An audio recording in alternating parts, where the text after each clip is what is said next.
옛날 옛적 호남의 산골 마을 진안에 가면 생명수 나무라는 전설적인 나무가 있었다. 이 나무는 마을 사람들의 깊은 신뢰를 받으며 몇 세대에 걸쳐 전해 내려오는 이야기가 있었다. 마을 중앙에는 이 나무가 높이 솟아 있었고 꽃이 피는 계절이 되면 오색 찬란한 꽃들이 만개하여 마을을 황홀한 향기로 가득 채운다고 했다. 마을 사람들은 매년 여름이 가까워질 무렵 달이 가장 밝은 밤이면 이 나무 주변에 모여 강강수월래라는 의식을 치렀다. 강강수월래가 행해지는 날이면 아이부터 노인까지 모든 마을 사람들이 한들 모여 장엄한 원을 만들고 달빛 아래에서 서로의 손을 맞잡고 둥글게 돌며 노래를 불렀다. 이 의식은 단순한 놀이가 아닌 마을의 번영과 안전을 기원하는 신성한 예식으로 여겨졌다. 그해 여름 진안 마을에 예기치 못한 가뭄이 찾아왔다. 물이 줄어들어 논밭이 메마르고 마을 사람들은 먹을 물조차 구하기 어려운 상황에 빠졌다. 마을 사람들은 생명수 나무에 기도를 드리며 다가오는 강강수월래 날을 기다렸다. 사람들은 올해의 강강수월래가 마을에 필요한 비를 불러올 것이라고 굳게 믿었다. 강강수월래 날이 다가오자 마을 사람들은 최선을 다해 준비를 했다. 모든 가족이 정성껏 준비한 음식을 들고 나와 나무 주변에 마련된 장터에 모였다. 아이들은 저마다 가장 아끼는 장난감을 손에 들고 광장에서 이리저리 뛰어놀았다. 나무는 여느 해보다도 더 크게 빛나는 듯했고 마을 사람들은 새삼 그 위대한 존재에 대한 경외심을 느꼈다. 밤이 되자 마을 사람들은 강강수월래를 시작했다. 노래가 울려 퍼지자 나무 위로는 무지갯빛 빗줄기가 내려와 사람들을 감쌌다. 둥글게 이어진 손과 손 사이로 따뜻한 기운이 흐르기 시작했고 이는 참가한 모든 사람들에게 큰 위로와 희망을 주었다. 갑자기 하늘에서 큰 구름이 모여들기 시작했다. 어둠을 가르며 내리기 시작한 비는 가뭄에 지친 돼지의 꿀처럼 달콤하게 스며들었다. 마을 사람들은 손을 놓고 어디에선 다 들려오는 축복의 소리에 귀를 기울였다. 그 비는 며칠간 이어져 강과 하천을 다시 채웠고 마을은 풍요로움으로 다시 물결쳤다. 지난 사람들은 이번 강강수월래가 특별하다고 말하며 생명수 나무가 가진 신비로운 힘을 다시 한번 절실히 느꼈다고 했다. 이 전설은 오랜 세월 동안 삭막한 시기에 희망을 잃지 않도록 도와주는 으뜸가는 심벌이 되었고 마을 사람들은 매년 이 전통을 소중히 이어나가고 있다. 이로 인해 강강수월래는 단순한 게임을 넘어 자연과 사람 사이의 경이로운 연결고리가 되었다. 두 번째 이야기. 옛날 옛적 한양에서 멀지 않은 작은 마을에 돌무지무단이라는 이름의 커다란 바위가 있었습니다. 이 바위는 그저 흙과 돌이 어우러져 만들어진 무심한 자연물이 아닌 마을 사람들에게는 많은 신비와 경외의 대상이었습니다. 사람들은 이 바위를 두고 하늘의 뜻이 들어있다며 제사를 지내곤 했습니다. 전설에 따르면 어느 날 이 마을에 한 노인이 찾아왔습니다.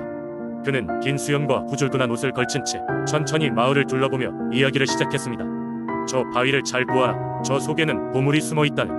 하지만 이 보물은 탐욕이 아닌 마을의 안녕을 기원하는 마음을 가진 자에게만 모습을 드러낼 것이다. 그의 말에 마을 사람들은 긴가민가 했지만 이후로 돌무지무단은 마을의 중요한 수호신으로 자리 잡게 되었습니다. 시간이 흘러 어느 해인가 마을에 큰 홍수가 들이닥쳤습니다. 마을 사람들은 하나둘 짐을 챙겨 피난을 가기 시작했습니다. 그때 돌무지무단 앞에 마지막으로 남아있던 한 소년이 나타났습니다. 소년은 손을 모아 바위 앞에 무릎을 꿇고 간절히 기도를 올렸습니다. 수호신님, 제발 마을을 구해주세요. 그의 울부짖음은 하늘로 뻗어올랐고 갑자기 하늘이 갈라지더니 비구름이 사라지고 햇빛이 들어왔습니다. 홍수는 순식간에 물러갔고 마을은 기적적으로 구원받았습니다. 그 후로 마을 사람들은 이 소년을 매우 존경하고 돌무지무단 앞에 소년의 조각상을 세웠습니다. 해마다 소년이 기도했던 날에 마을 사람들은 모여 소년의 기도를 따라 마을의 안녕을 기원하게 되었습니다. 돌무지무단은 그 뒤로도 마을을 지켜주는 수호신의 역할을 하며 사람들의 마음속에 깊게 자리잡게 되었습니다.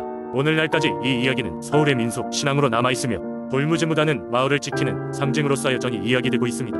바위는 계속해서 사람들에게 마을의 역사를 상기시키고 공동체의 중요성을 일깨우는 역할을 하고 있습니다. 사람들이 간절히 원하고 서로를 지킬 때 그들에게는 어떤 시련도 극복할 수 있는 힘이 있다는 메시지를 전하는 이야기가 바로 돌무지무단의 전설입니다. 세 번째 이야기. 옛날 옛적 푸른 산과 맑은 물이 흐르는 강원도 웅천이라는 마을에 한 농부가 살고 있었습니다. 이 농부는 매우 부지런하고 성실했지만 최근 몇 해간의 흉작 때문에 생활이 무척 어려웠습니다. 어느 날 밤 농부는 걱정으로 잠 못 이루고 있었는데 갑자기 마당에서 이상한 소리가 들려왔습니다. 나가보니 그곳에는 푸른빛이 도는 도깨비가 미소 지으며 서 있었습니다. 도깨비는 농부에게 간단한 제안을 했습니다. 내가 너에게 한 해의 풍성한 수확을 보장하겠다. 하지만 너의 첫 번째 수확의 반을 나에게 주어야 한다. 농부는 잠시 고민했지만 도깨비의 제안이 탐났습니다. 그는 도깨비의 제안을 받아들였고 약속을 맺음과 동시에 도깨비는 순식간에 사라졌습니다. 다음 날 아침 농부는 새로운 마음으로 들판에 나갔고 그곳에서 기적같은 광경을 목격했습니다. 그동안 황무지 같던 땅의 초록빛과 함께 새싹이 봄나무를 연상케 하며 솟아나고 있었던 것입니다. 농부는 열심히 돌보았고 그 해에는 엄청난 수확을 거두었습니다. 그러나 약속이 생각나쳐 수확의 반을 도깨비에게 넘겨야 한다는 사실이 마음에 걸렸습니다. 그러던 어느 날 마을의 지혜로운 노인이 농부를 찾아왔습니다. 그 노인은 도깨비와의 약속에 대해 듣고 그는 고민하는 농부에게 지혜를 건넸습니다. 다음 해는 지상의 열매가 아닌 땅 속에서 자라는 작물을 심어라. 그러면 얼마든지 도깨비를 속일 수 있을 것이다. 농부는 노인의 말을 듣고 다음 해에는 무와 감자를 심었습니다. 수확철이 오자 농부는 도깨비에게 첫 수확의 반을 넘겨야 하는 순간이 다가왔습니다.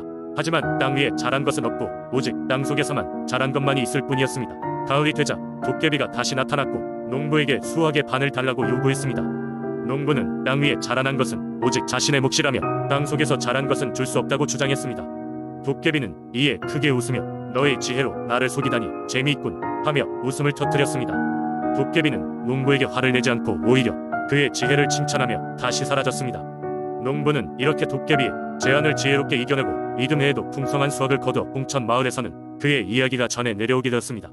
그리고 마을 사람들은 그 이후로도 농부의 지혜를 본받아 풍년을 계속 이어갔다는 이야기가 전해집니다. 네 번째 이야기. 옛날 옛적 영동 지역 깊은 산골 마을에는 밤마다 어김없이 도깨비 불이 나타난다는 이야기가 전해져 내려오고 있었습니다. 마을 사람들은 이를 매우 무서워하여 밤이 되면 일찍이 문을 걸어 잠그고 집 안으로 숨곤했습니다. 그러나 이 신비로운 불길에 대한 호기심과 두려움이 계속해서 이어졌고 그 누구도 이 미스터리를 풀지 못한 채 세월이 흘러갔습니다. 마을 어귀에는 항상 나지막한 목소리로 도깨비불 이야기를 들려주는 백발 할머니가 있었는데 그녀의 입담은 참으로 생생했습니다. 할머니의 이야기에 따르면 이 도깨비 불은 수백 년 전 이 마을에 살았던 착한 심성을 가진 한 소녀가 빚어낸 것이라 하였습니다. 소녀는 날마다 마을 어귀의 큰 나무 아래에서 기도를 드리며 마을 사람들에게 도움의 손길을 아끼지 않았다고 전해집니다. 그녀의 따뜻한 마음에 감동한 산신령이 이 소녀에게 특별한 힘을 주었고 그것이 바로 도깨비 불이 되었다고 합니다. 이 불은 사람들에게 해를 끼치지 않았으나 보지 못한 사람들에게는 항상 음산한 공포감을 불러일으켰습니다. 그래서인지 더 많은 사람들이 겁에 질려 마을을 떠나게 되었고 마을은 점점 쇠락의 길을 걷게 되었습니다.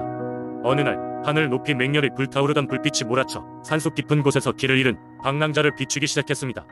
방랑자는 이 마을이 오래전 들었던 영동의 전설 같은 곳임을 한눈에 알아보았습니다. 그는 자신이 여행하며 모은 이야기들을 조심히 들추어 보았고 그중 하나가 바로 이 마을의 전설을 풀어내 열쇠가 될지도 모른다는 생각이 들었습니다. 용기를 내어 방랑자는 마을로 들어갔고 그가 도착한 밤 마을의 그 큰 나무 아래 소녀의 그림자가 어렴풋이 모습을 드러냈습니다. 방랑자는 무심코 소녀에게 말을 걸었고 소녀는 자신의 존재 이유와 도깨비불의 진실을 방랑자에게 털어놓았습니다. 그 순간 소녀는 금빛의 빛으로 변해 산신령과 함께 하늘로 올라갔고 그제서야 마을 사람들은 도깨비불의 아름다운 변신을 감상할 수 있었습니다. 그 후 신비로운 도깨비불의 전설은 더욱 더 다양한 이야기를 만들어내며 마을 사람들의 삶 속에 깊이 새겨졌습니다. 이제 마을 사람들은 도깨비불이 나타나는 밤에는 그 의미를 감사하며 함께 모여 마을의 따뜻함을 나누고 길 잃은 이방인들에게 친절을 베풀곤 합니다. 이것이 바로 도깨비불의 참된 의미였던 것입니다. 이처럼 영동의 도깨비불 이야기는 세월이 지나도 사람들의 가슴에 잊혀지지 않는 전설로 남아있습니다. 다섯 번째 이야기. 오랜 옛날 깊고 푸르렀던 산맥들에 둘러싸인 평창 마을에는 신비로운 강풍 한망태기에 대한 전설이 전해지고 있었다. 이 강풍은 큰 장을 뒤집듯 사람들의 일상과 마음을 흔들어 놓는다고 해서 붙여진 이름이다. 평창에서 가장 신망 높았던 김서방은 한망태기에 대한 전설을 깊이 믿고 있었다. 해마다 겨울이 되면 김서방은 가족과 함께 마을 공동체 행사를 준비하며 한망태기의 성난 바람을 잠재우기 위해 기도를 올렸다. 그 해에도 여느 해와 다르게 김서방은 마을 주민들을 모았다. 이제 한망태기가 다가오니 우리 모두 한데 모여 준비를 합시다. 각자의 마음속에 나쁜 기운을 털어내면 한망태기도 우리를 지나칠 것이오. 김서방의 말에 따라 마을 사람들은 각자의 집에서 오래된 물건을 모아 광장에서 불태우고 새로움을 맞이하기 위한 의식을 준비하기 시작했다. 이 의식은 그들이 두려워하는 강풍을 떨쳐내기 위한 믿음의 행위였으며 지난 세월 동안 많은 마을 사람들이 그 효과를 보았다며 화목한 삶을 영위할 수 있었다고 말했다. 그런데 그해 겨울 평소와는 달리 마을에 닥친 바람은 평온을 모르고 거세게 불어닥쳤다. 몇몇 사람들은 두려운 나머지 집안에만 머물렀고 일부는 제사를 올려 이 강풍이 다른 곳으로 흩어지길 기원했다. 그 바람은 한 구석에서 시작해 다른 구석으로 빠르게 달려가며 사람들의 마음을 흔들어 놓았다. 김서방은 그 어느 해보다도 강력한 한망태기에 맞서 싸우기로 결심했다. 그는 마을의 가장 오래된 무녀 할머니를 찾아가 도움을 요청했다. 할머니는 여러 세대를 걸쳐 내려온 한망태기에 대한 전설과 맞서 싸운 방법을 알고 있었다. 그녀는 강풍의 방해가 눈에 보이는 것만이 아니고 눈에 보이지 않는 것으로부터 유래한다고 경고했다. 바람은 보이는 것만으로 그 힘을 쓸지 않소. 마음의 소리를 들으시오. 할머니의 이 말은 김서방에게 깊은 인상을 남겼다. 그는 바로 마을의 중심에 있는 큰 느티나무 아래로 사람들을 불러 모았다. 그리고 그곳에서 깊은 명상과 침묵을 통해 자신의 마음속 정기를 다듬기 시작했다. 비록 바람은 그칠 줄 몰랐지만 마을 사람들 사이에 퍼진 평화의 마음이 강풍을 더 이상 두려워하지 않도록 만들었다. 어느새 바람은 마치 평온한 아침 햇살이 돌연 큰 빗줄기로 변하는 것처럼 잔잔해졌고 마을은 또다시 고요를 찾았다. 그리하여 김서방과 평창 주민들은 자연의 몫으로 돌아온 강풍을 존중하며 한망태기에 대한 이야기를 계승하면서도 더욱 더 자연과 조화로운 삶을 살아가기로 했다. 마을 어귀에서 들리는 바람 소리조차도 더 이상 두렵지 않았다. 마을 사람들에게 한망태기는 단지 바람이 아니라 자연과 자신을 돌아보게 하는 소중한 경험임을 알게 된 순간이었다.